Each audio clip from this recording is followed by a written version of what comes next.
It's your boy Crypto Blood, and welcome to another episode of My 2 Cents. This morning, we're taking a look at more AI news, guys. Australia is actually launching the world's first AI camera system to catch drivers on their cell phones.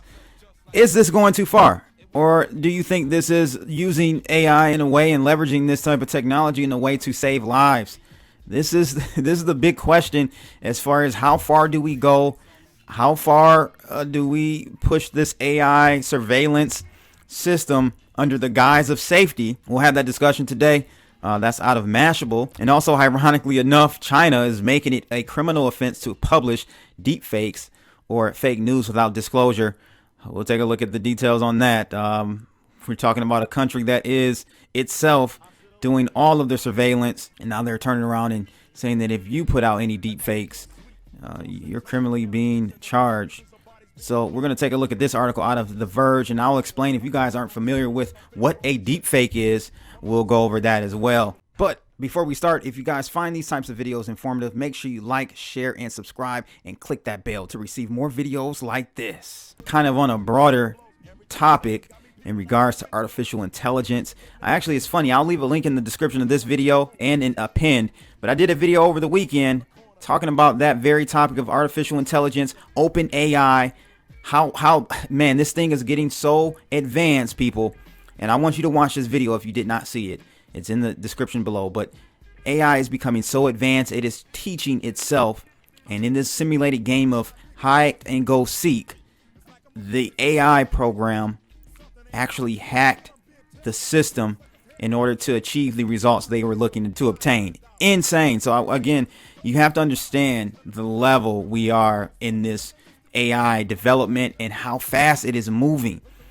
But as far as it goes with us and AI's relationship with surveillance, this article out of Wired, and it's based off of a podcast, The Sleepwalkers, and this episode was called Watchmen. They basically touch on the topic of China, ubiquitous cameras surveilling on rest of minorities, and in the U.S. algorithms determine whether people get locked up. So, we have to be very careful with this. We mock China and their whole social score, their social credit score, if you want to call it. But we need to make sure that type of technology doesn't land here in the States. You see what they do? They slide in new legislation under our noses, behind our backs.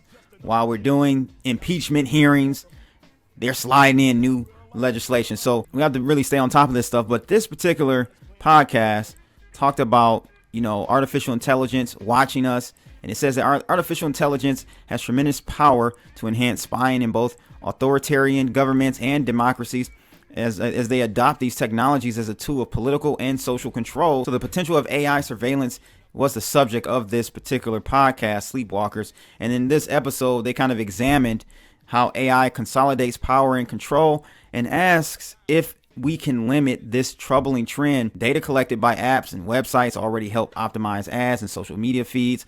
The same data can also reveal someone's personal life and political leanings. The trend is advancing thanks to smartphones, smart cameras, and more advanced AI. And so in this algorithm developed by Stanford back in 2017, claimed that they could tell from a photograph whether a person is gay. Accurate or not, such a tool creates a new opportunity for persecution. So no country has embraced facial recognition and AI surveillance as keenly as China, as we all know. The AI industry there has flourished thanks to fierce competition and unrivaled access to personal data, and the rise of AI is enabling tighter government control of information, speech, and freedoms. And so the article kind of goes on to talk about law enforcement is embracing AI. Of course, the episode concludes with the New York Police Department testing technologies, including facial recognition. And although AI promises to make departments more effective and even more accountable, whether we accept this troubling trend may determine whether the West sleepwalks toward its own form of technological tyranny. Let me just say this. This is what we're heading toward, people. In our Orwellian state, even here in the United States, we have to pay attention to this stuff. We have to stay on top of what's going on. 1984, well, 2019. This is, we can just replace the year and we are right there.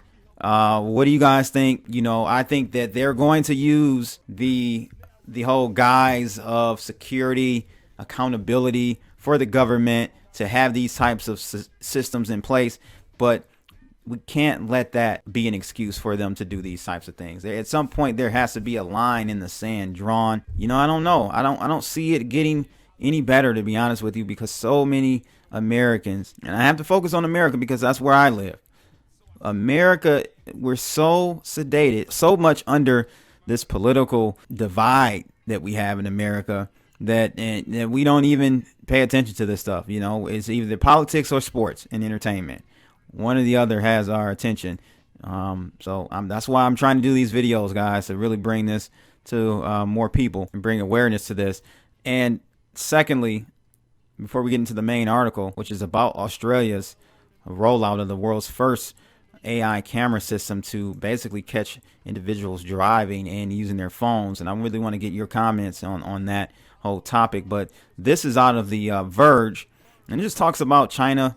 And this, to me, is a very ironic move by them. But they're making it a criminal offense to publish deepfakes or fake news without disclosure. It says here, China has released a new government policy designed to prevent the spread of fake news and misleading videos created using artificial intelligence, otherwise known as deepfakes. The new rule, reported earlier today by Reuters, bans the publishing of false information or deepfakes online without proper disclosure that the post in question was created with an AI or VR technology. Failure to disclose this is now a criminal offense, the Chinese government says. So it says the rules go into effect January 1st, 2020, and will be enforced by the Cyberspace Administration of China with the adoption of new technologies such as deepfake.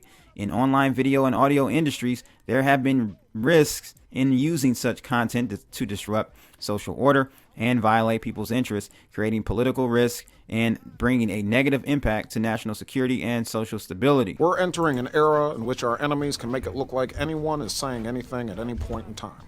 That might look like President Obama addressing the nation, but it's not. It's actually actor and comedian Jordan Peele impersonating the former president, mixed with old video of Obama that was manipulated to match Peele's words. This is an example of what's known as a deepfake. It's a growing trend that's sweeping the internet. The technology can be used for some harmless fun, such as editing actor Nicolas Cage into movies he's never even starred in. In my world, it means hope. Well, here it's an S. Yes, this is actually a thing. The technology can even be used to make people with no rhythm look like they can dance. But deepfake technology also has a dark side. Both private citizens and celebrities have seen their faces put without their permission onto existing pornographic videos, posing a new challenge for privacy issues. Appearing to say or do something one never did can also have political ramifications. President Trump is a total and complete dip. Now, you see, I would never say these things, at least not in a public address, but someone else would. Someone like Jordan Peele. It's easy to imagine how this can begin to cause problems. Now, the US government has taken notice, and they've given CNN an inside look at a program they're sponsoring to get ahead of deepfakes. If you didn't know what deepfake was, a quick overview of that. But the article goes on to talk about China, and its stand is a broad one, and it appears that the Chinese government is reserving the right to prosecute both users and image and video hosting services for failing to abide by the rules. I didn't know this. I didn't know there were deepfake laws in the U.S. already. But it says it does mirror similar legislation introduced in the U.S. that is designed to combat deepfakes as well. And so last month, California became the first U.S. state to criminalize the use of deepfake in political campaigns, promotion, and advertising. Of course, California would be the first one. They need to worry about their fiscal deepfake budget instead of worrying about some political influence. The law, called AB 730 and signed by Governor Gavin Newsom, makes it a crime to publish audio, imagery, or video that gives a false, damaging impression of a politician's words or actions. The California law does not use the word deepfake, but it's clear the AI manufactured fakes are the primary culprit, along with videos misleading edited to frame someone in a negative light. So Congress is also working on deepfake legislation. The House of Intelligence Committee held a hearing on the subject after convening a panel of experts from universities and think tanks to come up with a deepfake strategy with regard to election integrity and security. So you guys let me know, do you think this is a good thing that we have laws against this? I mean, I guess if we didn't, things would really run rampant. But it's just interesting. Yet again, China is ahead of the curve. They've already implemented full laws countrywide with this versus the United States, where we've only got one state even thinking about legislating this.